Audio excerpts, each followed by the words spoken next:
আসসালামু আলাইকুম প্রিয় দেশবাসী, সকলকে ঈদের শুভেচ্ছা। আশা করি সকলে ভালো আছেন। আলহামদুলিল্লাহ, আমিও ভালো আছি আপনার দোয়া ও ভালোবাসায়।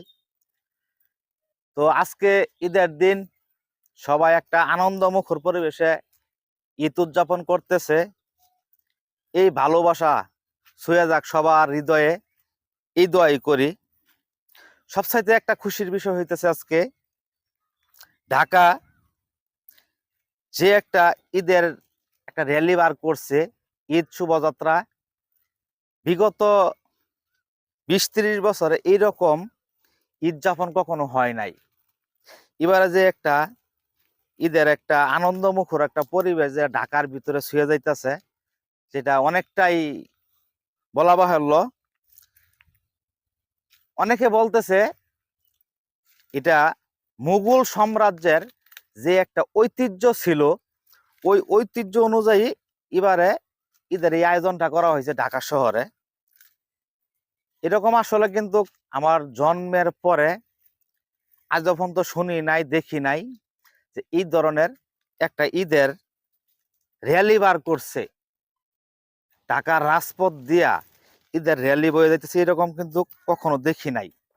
তো এবার দেখছি, সরাসরিও দেখছি না, দেখছি সোশ্যাল মিডিয়ার মাঝে। কিন্তু আমার মনে হয় এই ধরনের যে ঈদের একটা র্যালি, মানুষের মনে যে একটা আনন্দ বয়ে যাইতেছে, এটা যদি প্রতি বছর বছরই এই ঈদ সম্মুখে যদি এরকম বার করে, তাহলে কি মনে হয় এটা মানে আনন্দটার মাঝে আরেকটা আনন্দ বাইরে যায়। তো আমার এই আশায় থাকবো যেন এই ঈদের সময় দল মত বিশেষে সবকিছু মানে বাদ দিয়া সবার উপরে থাকবো কি আনন্দ। এই আনন্দটাই সবার উপরে থাকবো, সবার মনে বয়া যাক আনন্দের জোয়ার, এরকম যেন প্রতি বছরই হয়। তো এই আশাই সবার কাছে করতেছি, ঈদটা যেন আরো সুন্দর হয়, সুখের হয়।